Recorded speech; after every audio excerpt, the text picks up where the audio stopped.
We're now broadcasting while I try to work out what we're doing and may need Jen's help.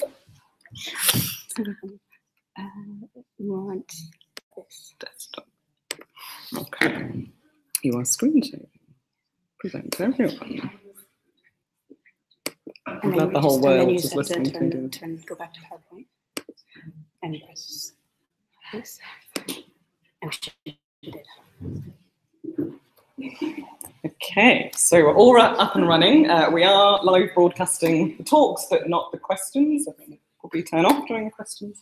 So thank you very much, everybody, for joining us. This is the rescheduled seminar from the spring, which Jen and I have organised. So there were two previous talks, Rachel Mayer's, whose talk is still available online, and Noor Monawa, who also gave a great talk but asked for it not to be recorded. So it's our great pleasure to kick off this afternoon with Laurence. She's joined us on the train this morning from Belgium, but you're based in Paris. And Laurence will be talking to us about some of her recent work on Syria, looking at the interaction between archaeologists and heritage damage. So I'm not going to say any more. I'm going to hand straight over to Laurence.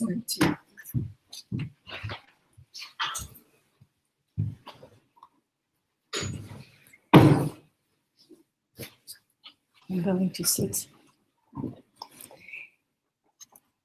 So thank you all for your presence today. So as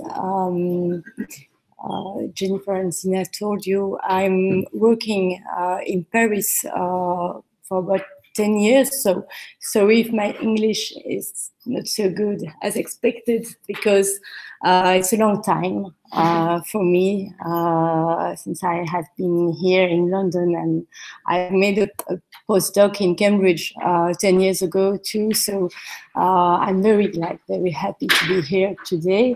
And I'm trying to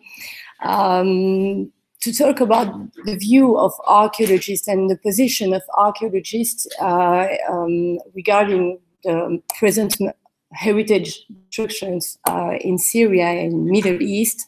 And so my talk will, in the first part, concern what I did before, so my previous research about the history of archaeology in Syria, to understand how now we can pose the question of the future of the discipline, because people think that there is no more archaeology in Syria, but instead of this view, I would like to insist on the fact that archaeologists are still working, not in Syria, but on Syria's heritage. And so I'm going to interrogate, to ask what are the implications, the impacts of the present conflicts on archaeology. So first, I will talk about the state of archaeology in Syria before the war. That was mostly on the basis of my PhD, so it concerned the management of archaeological heritage in the 90s and at the beginning of the 20th century. But to analyze the tourism development of archaeological sites before 2010, I had to have a look on the history and the social history of archaeology in Syria from the 20th century. And so I also pursue my researches after that in Cambridge on British archaeology, in order to compare how French and British archaeology were organized in Syria and Middle East. And then now I'm doing research about the same issues, about the same concerned about politics of archaeology in Morocco. So it's quite different from Syria and Iraq and context of war, but the questions, the issues are quite similar. So I can resume, synthesize my research as research about social history and sociopolitics of archaeology in the Middle East. So then I try to understand how heritage destructions do have impacts on archaeology itself, archaeologists as a researcher, but also as social actors, and how also heritage destructions impact the discipline itself, its methods, its ethics, and so on. So at the end, I would like to think with you about the end, the renewal, or the future of Syrian archaeology. So archaeology in Syria before the war was also a highly politicized practice because of the richness, archaeological richness of Syria. At the beginning of the year 2000, Syrian authorities are told that Syria was an archaeologist heaven, that archaeology was there successful. And in fact, actually, there were many archaeological missions, joint missions, joining Syrian and foreign archaeologists, but also former missions from inherited from the French mandate. So there was a kind of emulation at that time, and I have worked on one site, Afamia, which is a good example of this emulation, and that the real at that time to develop archaeological sites for public, for tourism, and so to make archaeology a driver, a lever of a dialogue between East and West. So archaeology was included in a national strategy, but also in foreign policies from French, British, German, Japanese governments to foster this dialogue between nations. Recently also, from the 90s, archaeology was part of a policy of tourism development. The ambition of the Syrian authorities and entrepreneurs was to develop tourism, cultural tourism, also to make, to foster the dialogue.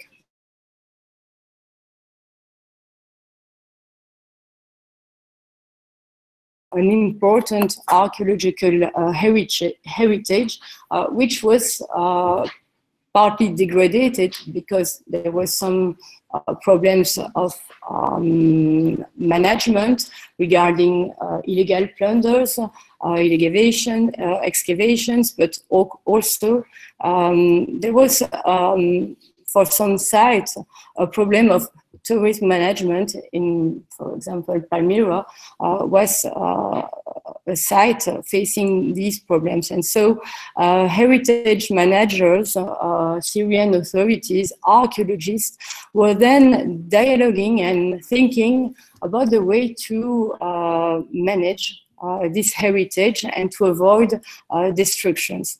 It was a time of peace, and so we talked about heritage destructions mainly due to factors like tourism or improper management.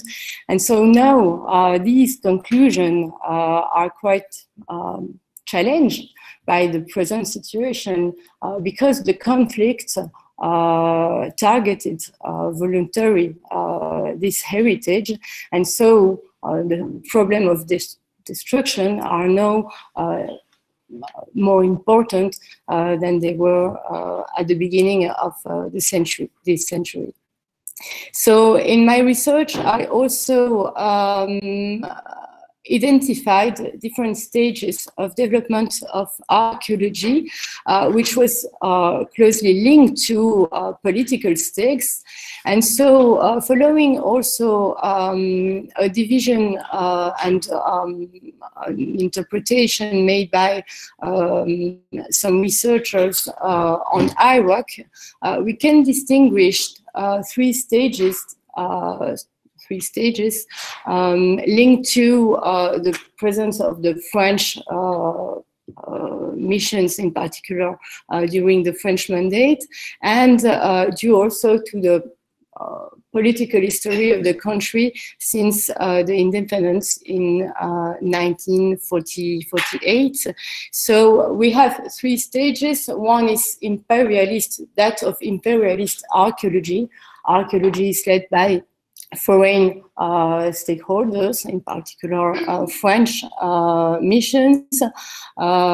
It was the time of the great discoveries. So in the city-state of Mari, Ugarit, for example, or Palmyra too. I will develop further this stage just after. It was followed by, from the independence of the country, by a stage of nationalization, so what we can call a national archaeology led by Syrians,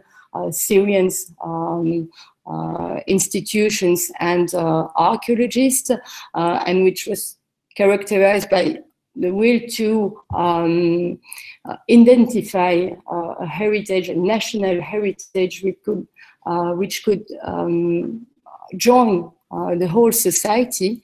And the third stage, from the 90s onwards, is a stage of international archaeology, which is led by a joint mission, joining foreign and national archaeologists, and an archaeology which opened also to local populations, to the civil society, which was more reflexive, community developed, community sponsored.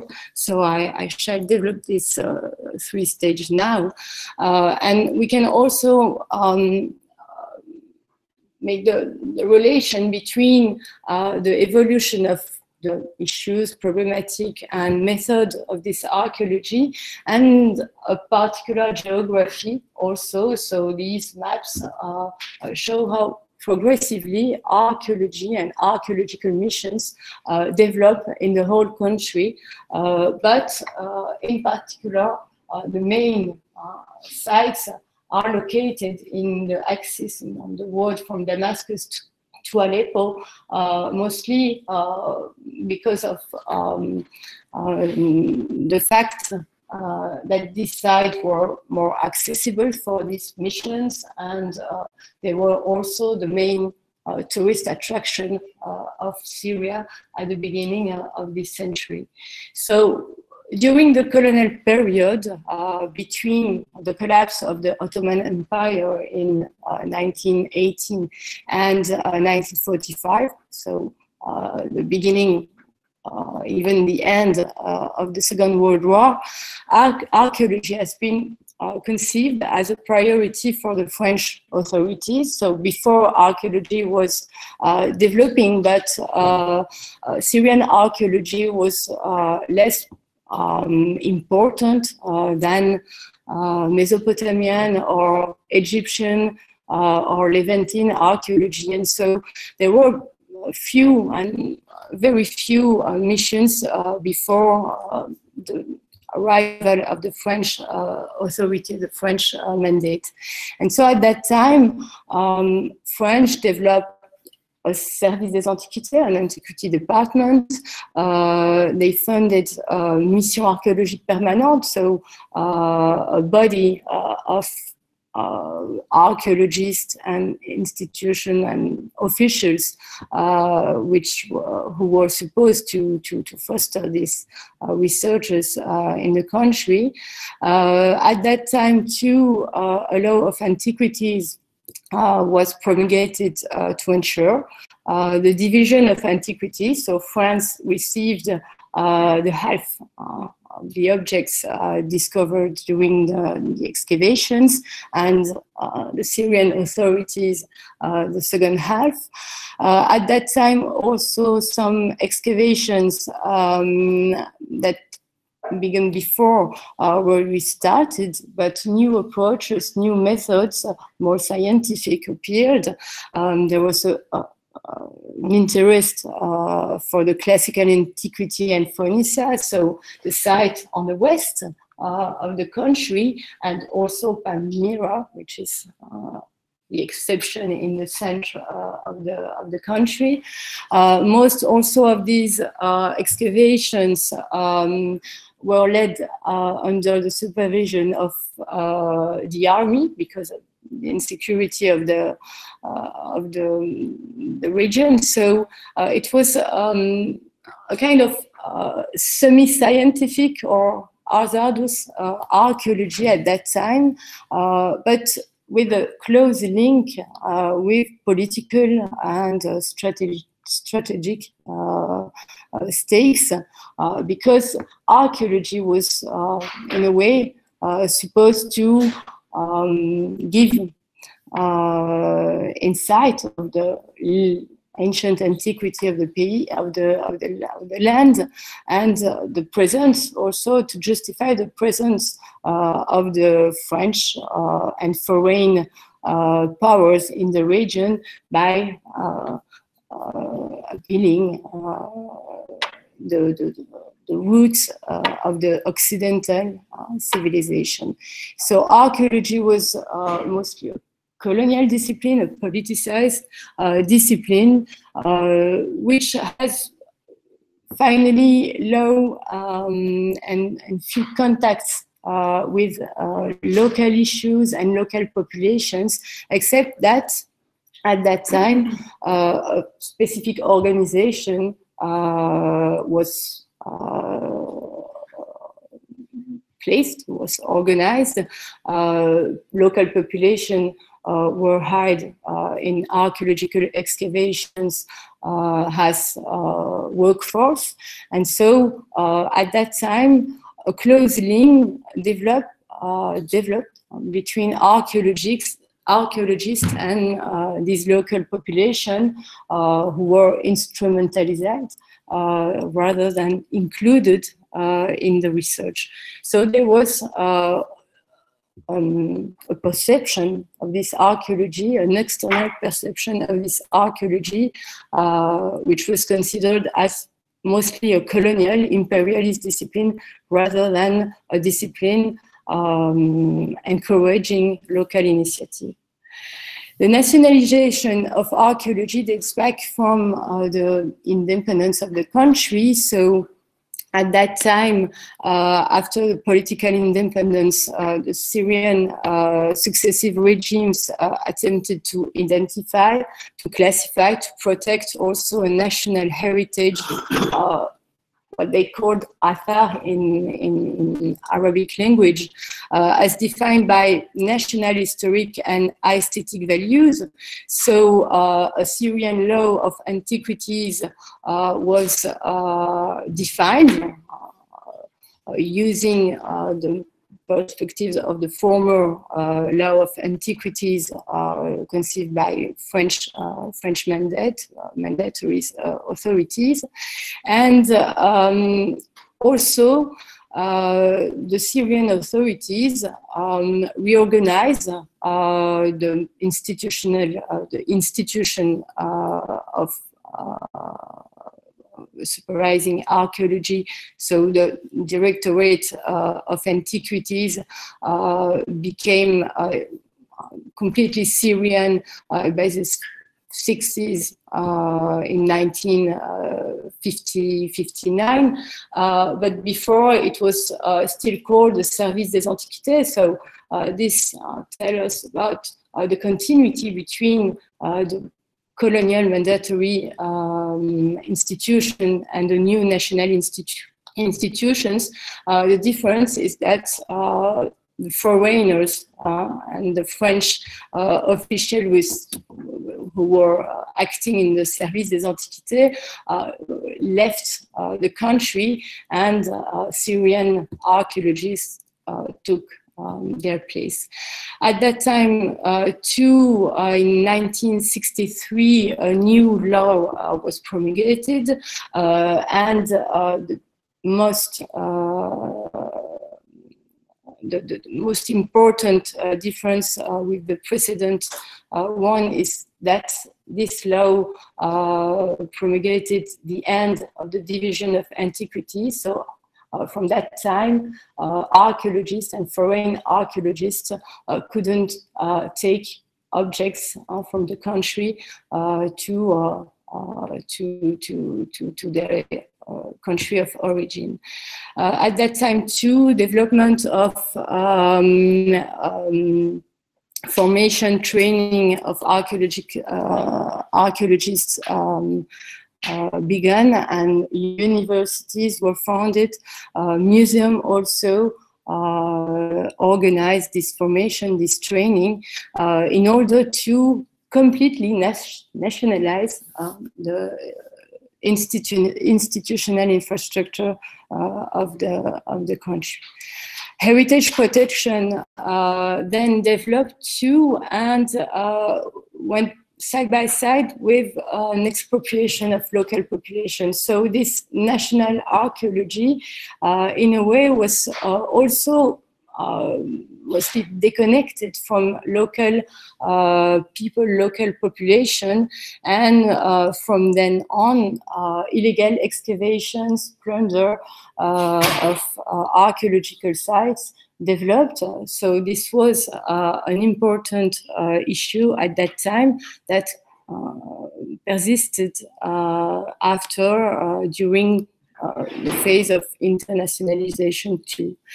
The nationalization of archaeology was also pursued and strengthened from the 17th, when Hafez al-Assad, the Alawi minority, took power in Syria, and this minority was interested in archaeology because archaeology provided historical insights on the ancient history of Syria, on the multiculturality of its population. And so rather than favoring Islamic sites and Islamic heritage, the Alawi minority was interested in all the levels of the Syrian heritage, of the Syrian history. And so they organized excavation at classical sites, Semitic sites, also Islamic sites and medieval ones. And from then on, new excavations were organized. In particular, also, you can see them here, the regional surveys which developed parallel to the development of dam constructions on the Euphrates here. So a rescue archaeology also developed at that time in order to save archaeological information with regard to development plan. The plundering of sites and illegal excavations so also intensified at that time, and the relationship between local population and civil society, Syrian society, and archaeological remains were quite various and ambiguous too, because archaeological sites were then perceived as scientific resource, national heritage, world heritage for some of them, because at the end of the 70s, Aleppo, Damascus, Palmyra, and Bosra became inscribed on the World Heritage List. And also these sites were regarded by local population as economic resources. Palmyra began to its tourism development, so became an important touristic point, site of the country, but also the illegal traffic of antiquities developed at that time, and local population were perceived, and that's a fact that it's, we can confirm from our sources. Local population were an important source of destruction of these sites at that time. This is the proof also that nationalization of heritage and archaeology went side by side with a will to integrate all these discoveries and these sites in a national rhetoric, in a national identity, and to make and to present the presidents Hafez al-Assad and then Bashar as the most important curator of this heritage.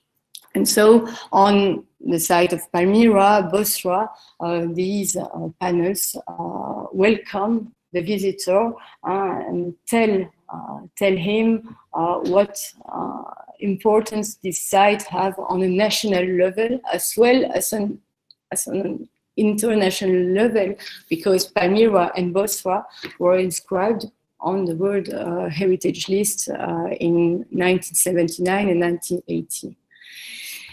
This was then this gave back to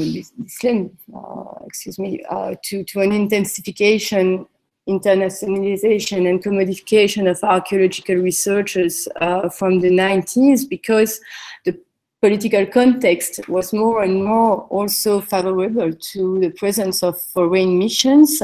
There were 86 in 1996. There were 120 in 2010. So there was a development due to the fact that Bashar al-Assad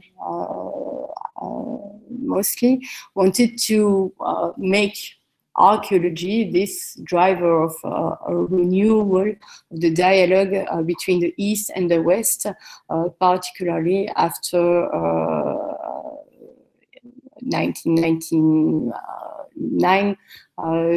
Usually we see a kind of new development at the turn of the 20th century in the politics, and so discourses from the president also emphasized this importance of archaeology and heritage as a lever of development and of an intercultural dialogue. New approaches, new techniques also developed in archaeological missions, land surveys developed also, and so we can see that the geography also was quite not different, but that the East regions were progressively included in this archaeological research, and the nationality also of the foreign missions was more and more various. Japanese, Germans, Italians, Austrian missions appeared in this archaeological panorama. The traditional model of the colonial excavations was progressively, gradually challenged, and this give way to the development of community-sponsored approaches archaeology. So some missions, some excavations gradually open to the implication of population, not only as workforce, but also as drivers of knowledge. So surveys, interviews among this population alimented the archaeological reports and knowledge. Growing interest also appeared for the heritage protection and heritage valorization. So at that time, archaeological missions were interested or were asked to make efforts to present present their research and to protect the sites in order to give accessibility to a larger public, among them tourists. So the management and development of heritage at the beginning of the 20th century was characterized by new actions, development of archaeological museum in situ. For instance, we shall see here, some new sites, museums were so here in Doha, Europos. There were also here in Palmyra museum on folklore. So an interest for immaterial heritage, began too. There was efforts to present, so to tell about the site on site itself. So this is a panel in Bosra, in the Citadel too. So these was also supported by European and international programs of tourism and heritage development. There was also some program of adaptive reuse, mostly of architectural heritage, but also in some archaeological sites, in particular in the north of Syria, many villages used by local populations. So archaeological mission, UNESCO and Syrian authorities try to manage these occupation and to implicate, involve the local population in the valorization of this heritage. There was also many promotion tools and communication tools that were published at that time. Many conferences, exhibitions in Syria as well as in France, US, UK. So this testified of the interest of the foreign and international community for Syrian heritage, as well as an interest from the Syrian regime and authorities to share this heritage with the international community. New form of tourism also developed among the Arab and Syrian publics, forms of tourism that used the archaeological and cultural heritage, but this was accompanied by increased pressures on archaeologists who were asked to participate in the development of sites. And so at that time, archaeological practice was also impacted by these new trends and changed in a way from purely scientific discipline to more social and public discipline. So archaeologists also interrogate themselves about their role in society at that time, and their ethics also change in this context.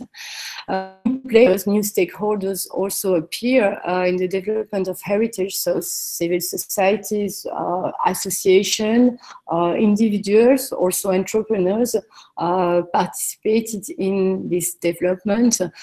This led to also a change in archaeology, which was firstly imperialist, so mainly public, political.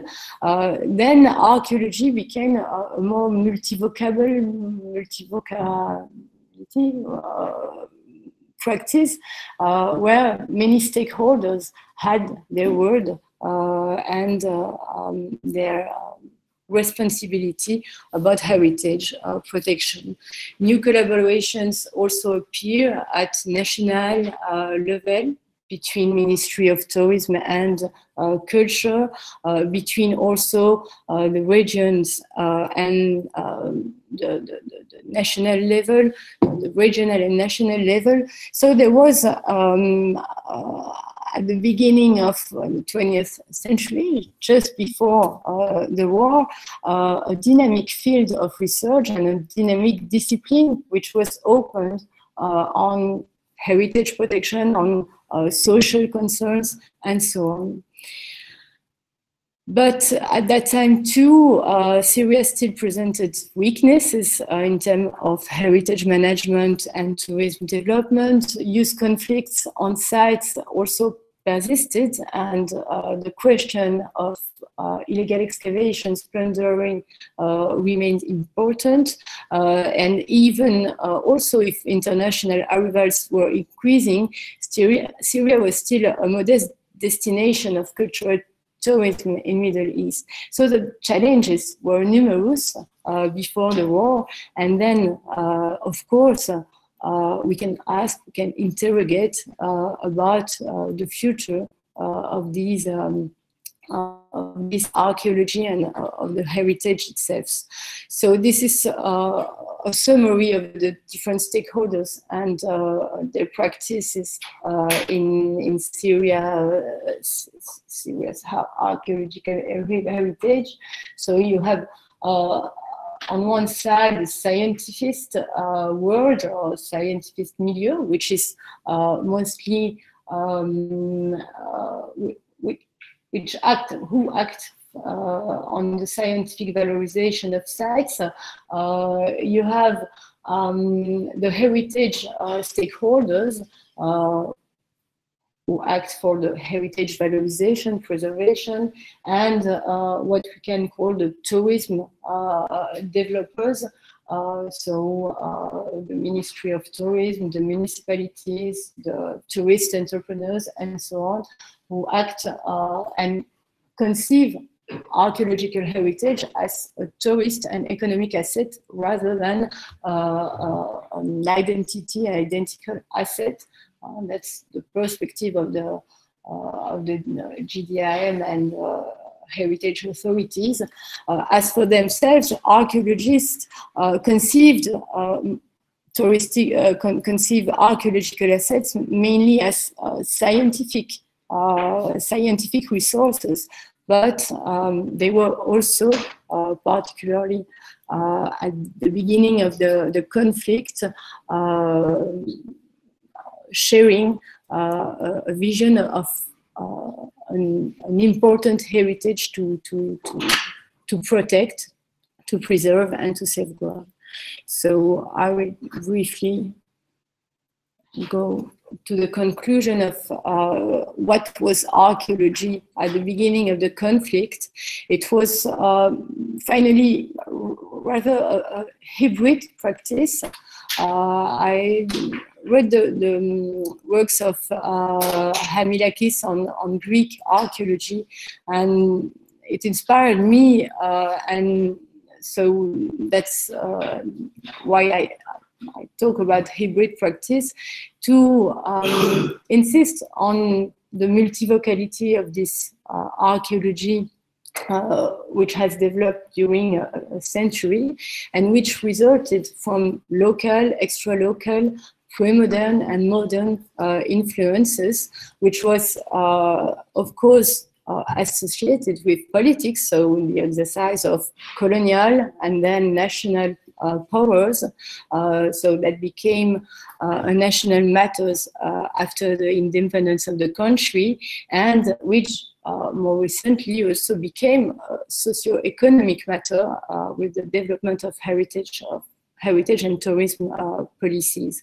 The colonial heritage in terms of archaeological organization and for example also on the organization of the mission themselves was still important, but archaeology was also developing new practice and in particular implicating local population in the construction of the archaeological discourse itself. The heritage at that time was we can say an external and internal object for population. There was different level of recognition and different kind of appropriation of this heritage, and so for some people, archaeological heritage was a tuhath, which is the term in Arabic to tell what is heritage. For some others, it was not. So it's very important to have this in mind to understand what are the present reaction of this population when they saw archaeological sites as Palmyra destroyed. Some condemn these acts, some are quite indifferent about this destruction. So this calls upon this perception before the war itself. So I'm going fast on this part. At that time also, when I conclude my PhD, I was quite optimistic about the state of archaeology, and I was, yes, also optimistic about the future. Archaeology was going to become a more multivocal practice involving local communities, and also more open on the society and the societies. But these optimistic conclusions are quite challenged now by the actual destruction of heritage. So this also is a very quick summary of the main elements and main characteristic of this conflict. It's a multi-conflict, so there are many stakeholders, rebels, Syrian regime, the IS, Islamic State, as well also as more recently Russians appeared as the main actors and the main responsible for destructions of heritage in Syria. So these are some evaluation of the heritage risk in the country and the main destructions encountered by the archaeological sites of Syria. You can see here example of the destruction made by the Islamic State, as well as destruction due to the Syrian regime itself or the other rebel opposition groups. So what calls upon question also is the accidental or voluntary character of these destructions. There are many debates and rhetorics about this. There are different kinds also of destructions, and Emma Conliffe did a great job of identification of this destruction, and she lists the direct destruction bound to the fact that heritage is directly targeted and destroyed as heritage.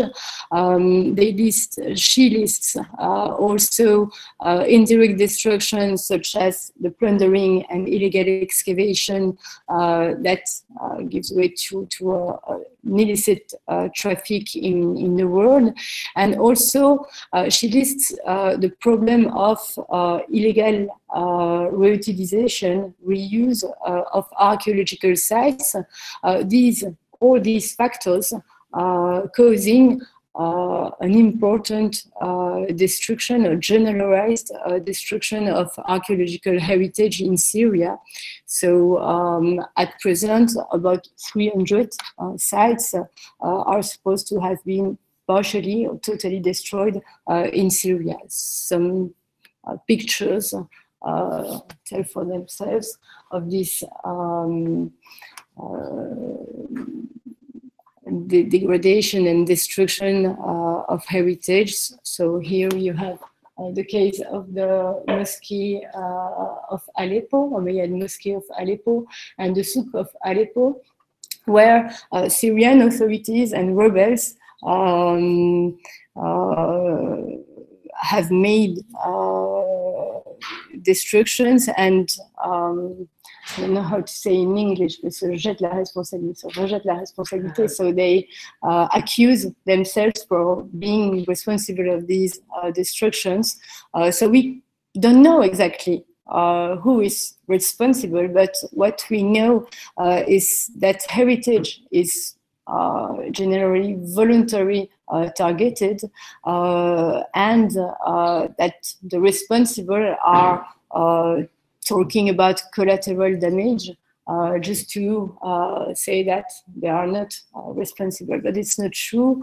Heritage, because it represents a community, for instance, in Aleppo, in the Souk of Aleppo, it was a message from the Syrian regime, which is which is in the hand of a minority, the Alawi, which come from the rural region of the west of the country, to destroy a urban identity represented by the Sunni population of the Souk of Aleppo. So heritage is a target of this destruction, which are in a sense voluntary and involuntary at the same time. The Daesh destructions are a particular example, an exception, because they are targeted at world heritage sites. They also are accompanied by an important illegal traffic of antiquities, and there is also a rhetoric, a veritable provocation towards the Western values that cause an important movement of condemnation in the international community. So these are some other examples, and the case of the plundering also, and the illicit traffic, which skip, we don't know it. Spencer.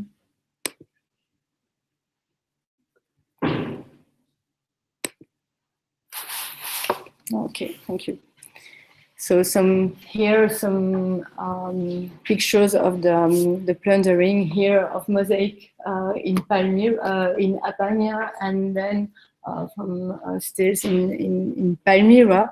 These aerial photographies also show the important and the important degradation, destructions of site because of these illegal excavations.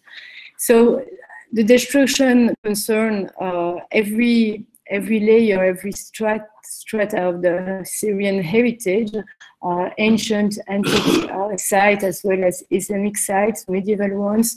It's a sign also of new types of heritage destruction, where heritage is targeted for and because it represents values, for instance, Occidental values in the case of Syrian and Palmyra.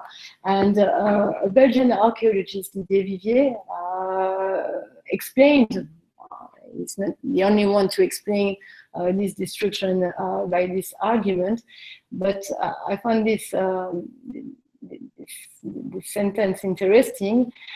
He explained the destruction of Palmyra because Palmyra is registered on the World Heritage List, and it's also an opposition to this Western notion of heritage.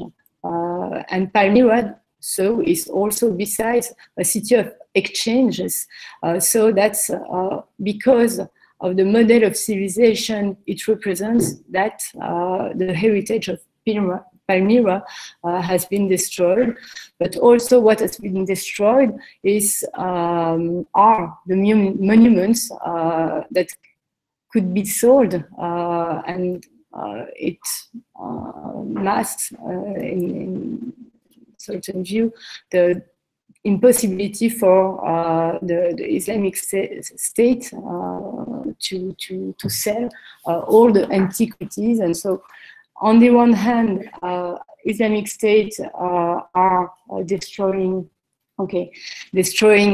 heritage to provoke the West, but on the other hand, it deals mostly with heritage to finance his rebellion, its war. So the large movement of contestation in this context was also testimony of a new relationship between heritage and conflict in the context also of heritage proliferation, because we are in a world, in a postmodern world, where heritage is a kind of new sacred, to take the word of Patrick Cabanel. And so that's why also, because heritage is more and more targeted during war. The impacts of the war on Syrian archaeology are difficult to evaluate, to know at present, but we can suppose some facts and some maybe hypothesize the future of the discipline. In particular, what is interesting is that this destruction have made archaeologists more and more political and social actors than ever. For instance, the words of Maurice Sartre, we did not listen to us, and we also come, when we also come to defend the heritage, we accuse us of defending it before the population. But it's a false debate. Once again, to destroy the cultural heritage of people, it's also to participate in the destruction. If we want to protect the population, it's also necessary to defend the heritage. So archaeologists are engaging in a kind of militant action to prevent and to protect the heritage. Some also when the former director of antiquities in Palmyra, Khalid Assad, was murdered.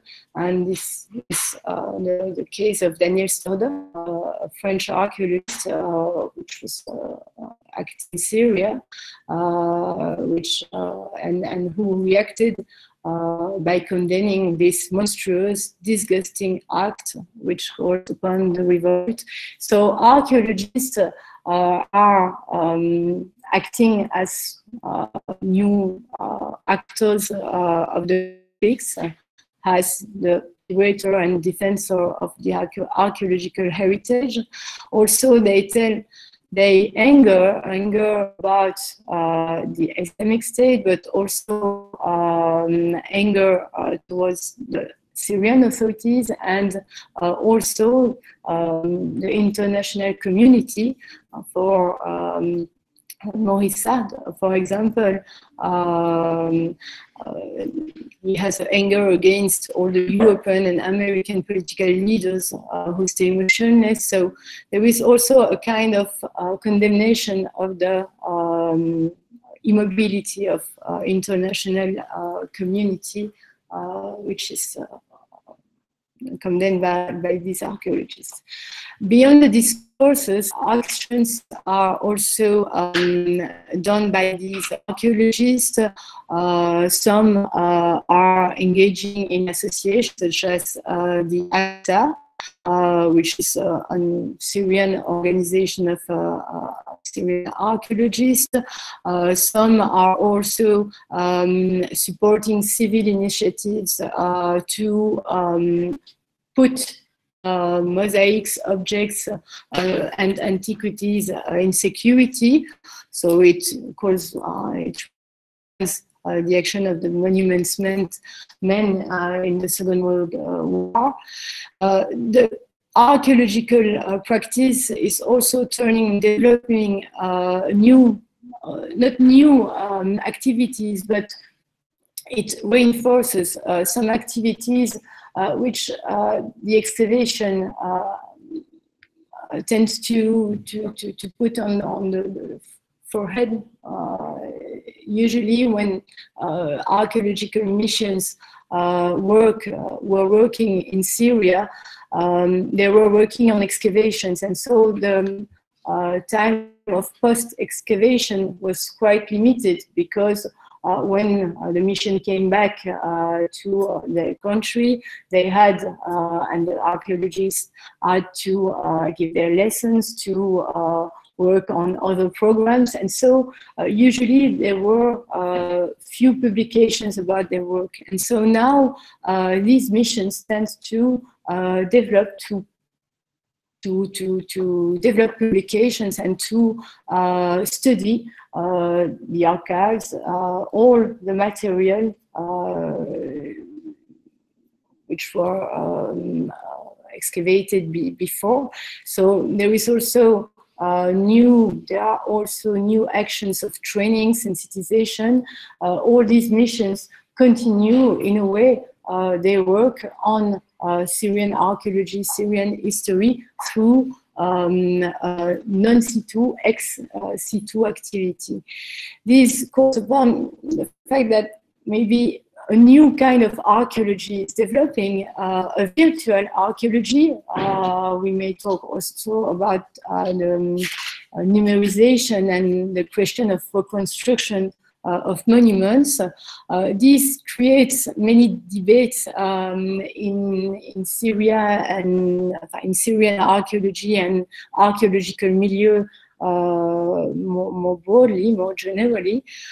So this are some words of the UNESCO director, Irina Bokova, which were calling the community to document and share their research. So these also are the word of an archaeologist, Benek, who insisted on the fact that internet was a powerful tool for broadcasting and testimonies, the testimonies of the friends and colleagues of Syria.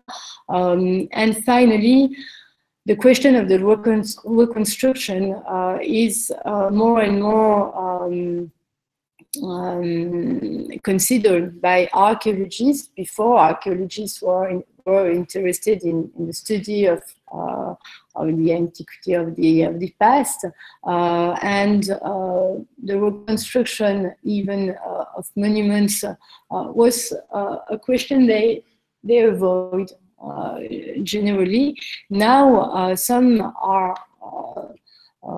taking position about this question, and for instance, in the case of Palmyra, when UNESCO called upon the reconstruction just after the liberation of Palmyra in 2015, Nada El Hassan, which is responsible for the Arabic states, told that the reconstruction, and that's an idea shared by the international community, reconstruction and restoration of cultural heritage is part of a process of reconstruction of societies and of humanitarian assistance. This thought, is quite challenged by archaeologists who consider that there is a risk also to reconstruct finally the sites, for instance Palmyra, following rhetoric that of the winner, and in particular Claire Fleury, who is a historian, was telling about the reconstruction of Palmyra. This sentence: some people are afraid of seeing building a kind of amusement park on ruins Palmyra land in the glory of Bashar. The whole building would be reinvented in the style of Valéry. So she mentioned the fantasist reconstruction of these French restore architects in the 19th century. And what's interesting here is that the reconstruction presents a risk to reinvent sites which were used before the war, and there are some monuments, emblematic monuments, symbolic, which effectively need or to be restored. But if we take the example of the Buddha of Bamiyan, we can also understand that some archaeologists defend the right to and the necessity to stay these monuments as ruins, just to not to forget the destruction. So some media talk about also a war around the patch, around the heritage among archaeologists, which is just divided between archaeologists willing to restore, those who are not willing to restore. There are also a division between archaeologists accused to be partisans of the regime, of the Syrian regime, and those who are not. And so recently a conference was organized in Damascus, and some French archaeologists and foreign archaeologists did participate, but this has created an important debate, because those who did not want to participate in this conference accused them of friendship,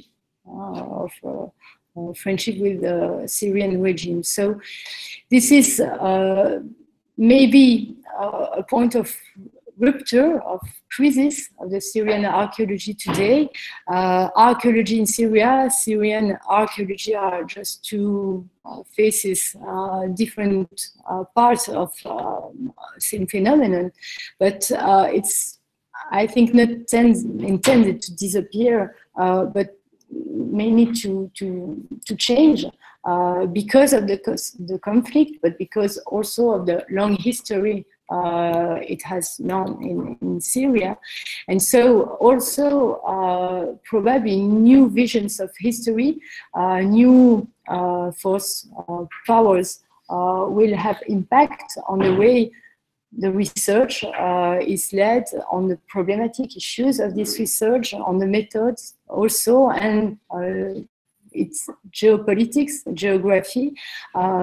We may think about the issue in the end of the conflict, following who wins and who doesn't win. Archaeology will be probably also impacted. I think about the Russians who are willing to organize new excavations now at present, and who are probably going to interfere in archaeological organization in the future. So these elements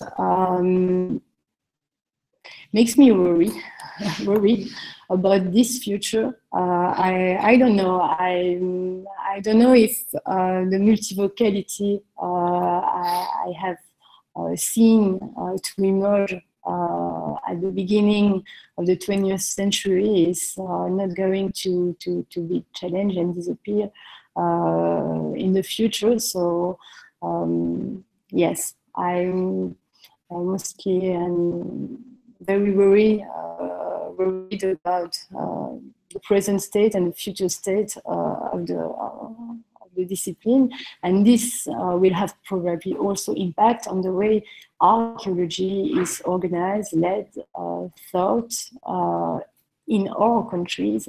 So I will conclude on these words. I'm sorry not to be more optimistic, but that's the fact. Okay.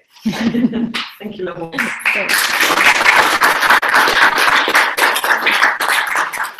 So we've got time for a couple of quick questions. We're going to do a quick handover as well. So we're going to set Heather up while we answer the questions. So Laurence, would you mind standing for the questions? Is that okay? I think we'll stop the broadcast. We've also got time for a longer discussion after all three of us have spoken, and we've got time. There's lots of time for chatting. Any questions for Laurence?